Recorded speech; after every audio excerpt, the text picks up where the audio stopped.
Howdy folks, my name is Stan of Desert Wind Production, and we wanted to do some cooking shows, and I was going to wait till I finish this kitchen out, but obviously I'm not there yet because I don't have any faces on the cabinets. But some hunter friends gave me some elk, and I wanted to put together this little video on how to make elk jerky.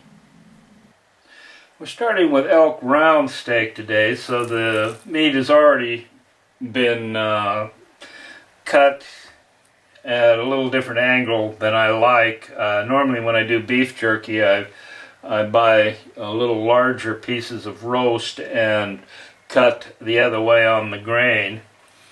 But today we'll just slice this elk as it comes, and I like to do about 1/4 inch runs. My brother uses a meat slicer, but I like the knife. I do everything with a knife.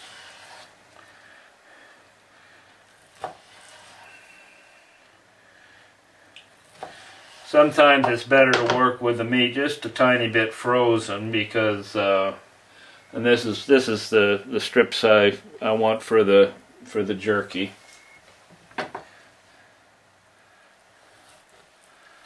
Now this elk is really lean meat, and I'm always battling the fat, so I kind of use the jerky as diet food. I know the vegetarians would cringe at that, but a couple of pieces of jerky and a cup of coffee, and you can go pretty long ways on that. We have our first package of meat cut up now, and as you can see, it's about 1/4 inch thick, and it's just perfect size for jerky. The marinade will work really well with it. And I have this little scale that I bought on the internet. It weighs 10 to 12 pounds. I like to weigh the meat before I put it in the dryer so I know how much I have.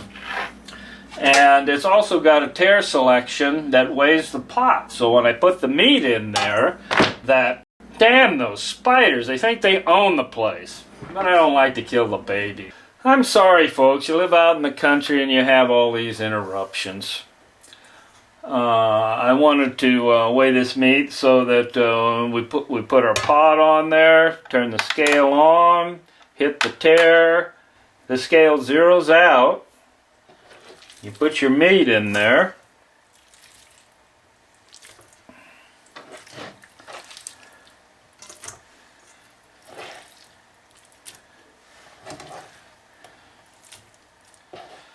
and we have 2.5 pounds of elk meat.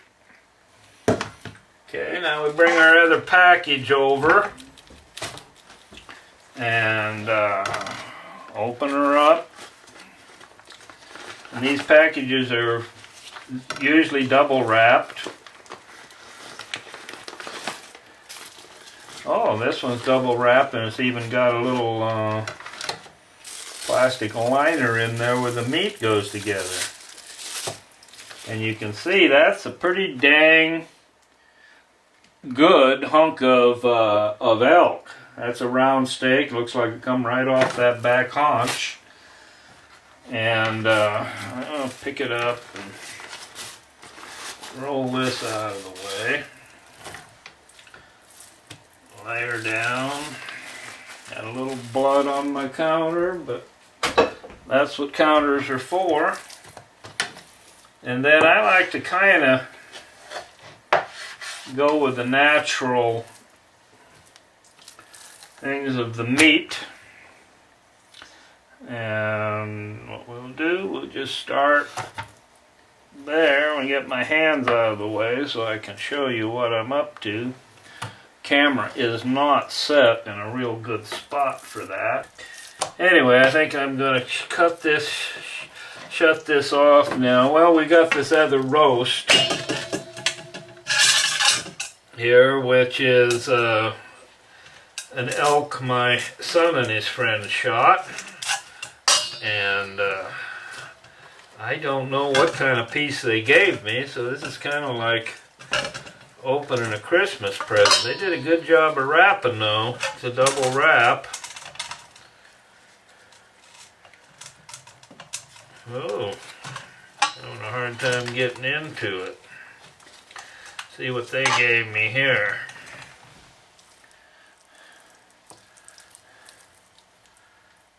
Ooh, this is a little thicker roast.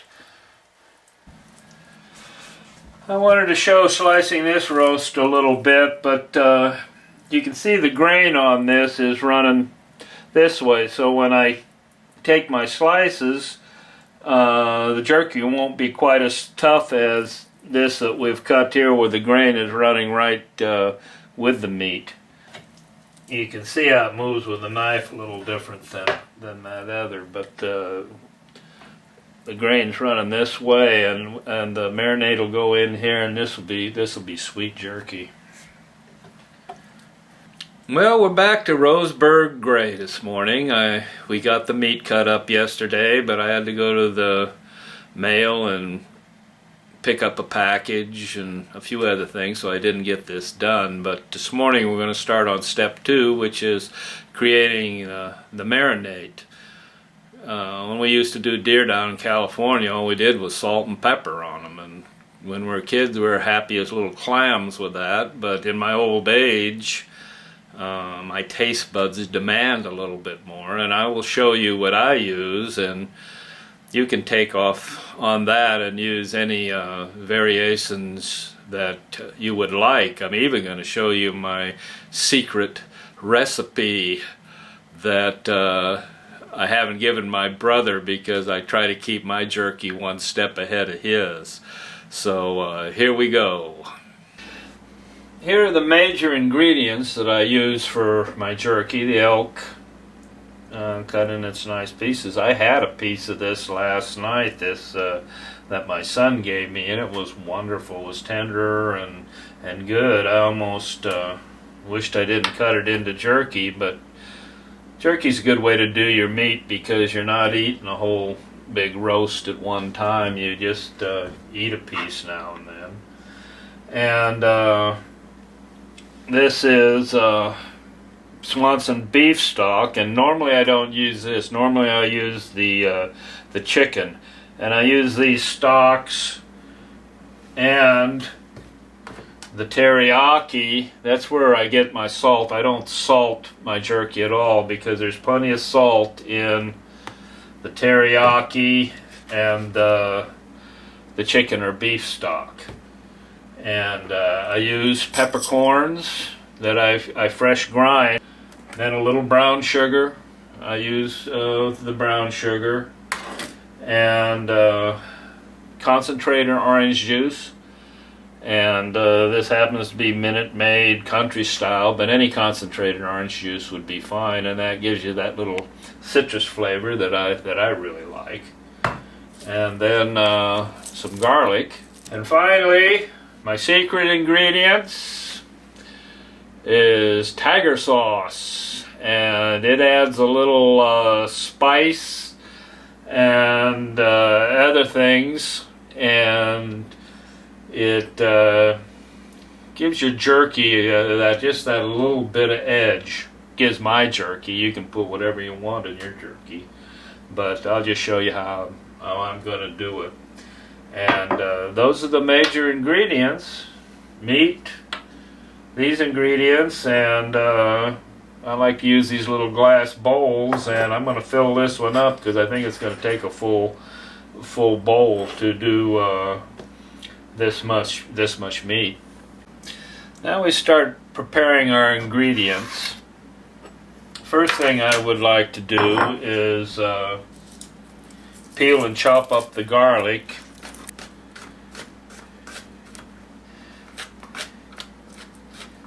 I probably should have the camera on the other side so you can see exactly what I'm doing. Some folks use a garlic press, but I'm not too into the garlic presses. I like little chunks of garlic, and in this it doesn't make too much difference.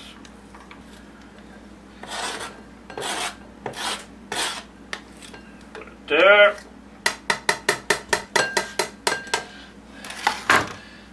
Throw in some brown sugar.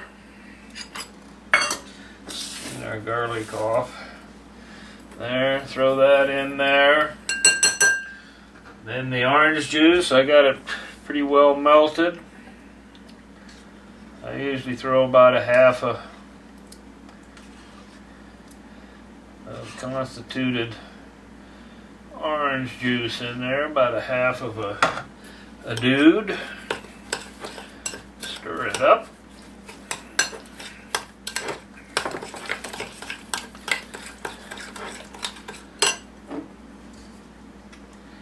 I think what I'm going to do is, I usually pour about a half a bottle.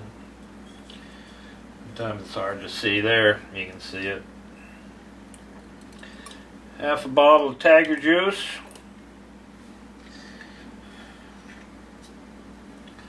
Set the tiger juice aside. Probably a cup of tamari.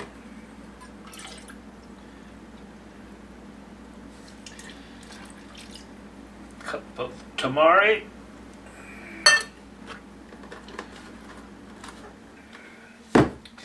And a cup of beef broth. Normally chicken broth. This is the first time I've ever done it with beef broth. If this stuff is pretty salty, this is where I get my salt out of. Set that there, set that there. Throw the garlic clippings back in there, and I got a little garlic left.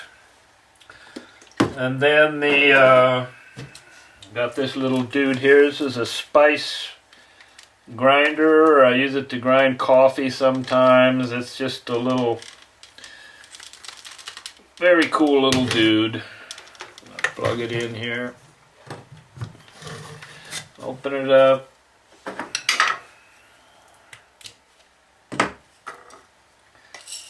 A few pepper berries in there.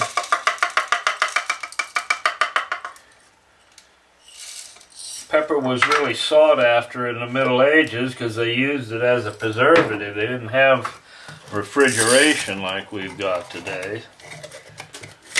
And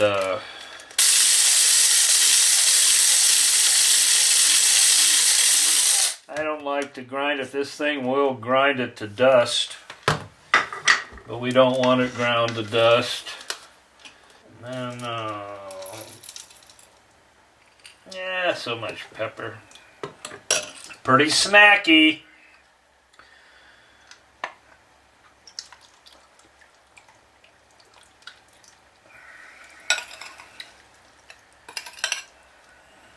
Pretty snacky. Probably should have a little bigger pan, because I like to be able to flop it around, and I've got, that'd be good soup.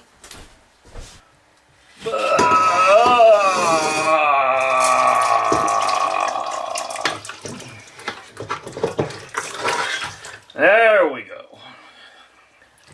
And then I like to soak this for about 12 hours. And after you get it, so you make sure, because if your meat sticks together, the marinade doesn't get to it. And I'll stir this every couple of hours. And you can settle it down.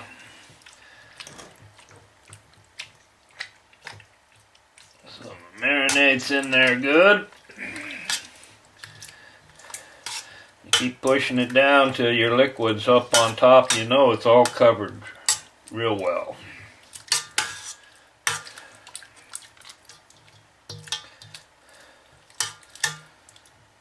So there, we're ready to go. I'm going to let it set for a couple of hours, and our next step will be setting it up on the dryer. Well, it's day 3, and we should have been able to do this in 2. Anyway, we're going to set up the dryer and finish out this little show. This is the equipment that we need to do the last step in this jerky making process. Here's our elk, and this could be beef or turkey. I like buying the turkey thighs, which are real reasonable, and I slice it in the 1/4-inch slices, and it makes wonderful jerky. And normally I do this over the sink, but for the sake of the camera and lights and whatever, I'm going to do it on the counter here. But it's nice just to do a lot of this over your sink, so your extra stuff goes down the drain. And the first thing we want to do is, I've got my little strainer here. I have cast iron for everything. And I'm going to take and see if I can get the elk to go in here reasonably. I'm not going to get it all right off the bat. Yeah, maybe I will. Maybe I will, maybe I won't, but I think I will. Yeah. We did it. So anyway, this pan leaves the picture, and we'll go over into the thing. What I'm doing is just getting a little of this moisture on here. If you do jerky and don't marinate it, you don't have so much moisture, but like I say, I like the yumminess of it. Just set that there and let it drain a little bit. But what I want to do, I'm going to pull another one here, is just give a lot of that liquid out of there. And then I'm going to put it in another pan, and we'll just leave her sit right there.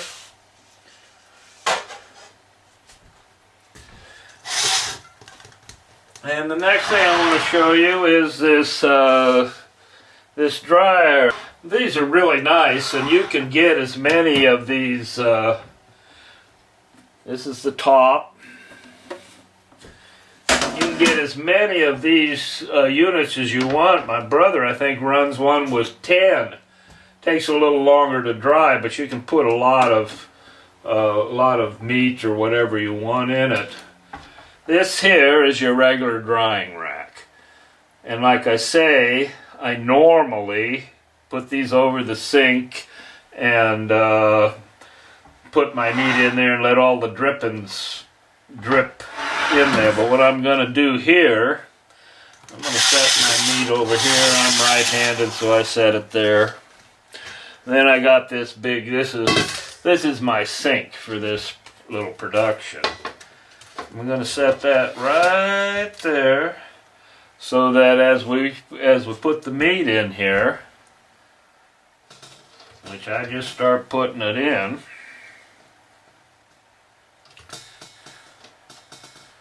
as we put our meat in there, the drippings are picked up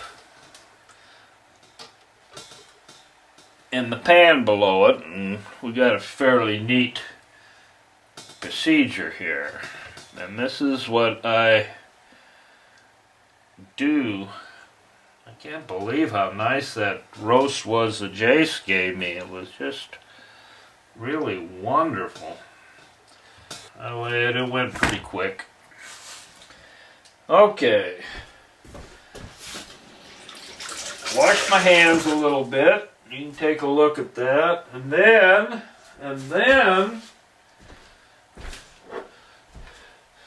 this is my blend that I make, and I usually make about 2 pounds of it at the end of the year, and I'm getting right down to the bottom of it. But I've got it in my shaker. I put it on here, and this has got oregano and regular pepper and white pepper, and a lot of these things use cayenne to heat them up. I like using what do I like using? Chili. That's what I like using. To heat it up a little bit, I use chili, because chili, if you find a good chili, it's got really a nice Nice flavor. And sometimes I'll throw a little more salt and pepper on it, but this has got black pepper and white pepper, plus paprika and garlic salt and this and that. And when I get the herbs out of the garden, I'm going to do a little video on how to make it, because it's awesome stuff. Here's our first tier, and I'm going to shut her off here and do our other ones. Well, here's our last tray, and I've got just a little bit left. If I got a little bit more, sometimes I'll just flour this and fry them for dinner. But I think this little bit, I've got a little looseness in those first trays, and I'll just put them in. But anyway, here's our jerky. Got all of it in. This is 7.5 pounds of elk. That's normally what I'd buy when I do beef. I do the beef sirloin because I don't like a lot of fat in my jerky, but some folks do. But we got a little elk on the front. On the side, I like to be as neat as possible, and I am not the neatest person in the world. But anyway, we turn that on. I run this on, when I do meat in here, I run it on high. Some other stuff I run low. But when you marinate the meat, you have a lot of moisture in it, so it's going to take a while to do it. Howdy folks, it's the next day and our jerky is done. I normally keep it in the dehydrator 12 hours and then let it sit around for 5 or 6 and then dry it another couple hours just to make sure that it dries evenly. I've eaten a couple of pieces and this is really good jerky, but we'll open up and show you what we have. Well, let's look and see what we have. Here's our elk jerky with a few pieces missing because I couldn't not taste it. But anyway, here's what we're looking like, and if you look close you see half peppercorns, which I always grind my pepper real fine. I've never done like that, but I really like them that way. And there's also little pieces of garlic here and there in there, which gives you a little flavor burst when you bite into that piece, and it's pretty awesome stuff. This is our second tray here, and I'll pick one out, and you can see it, and it's not like the jerky you buy uptown because most of that is ground meat that they make artificial jerky, so this stuff you have to chew on, but it is awesome. So brothers, y'all are best to beware, 'cause she's out again. Look out, y'all.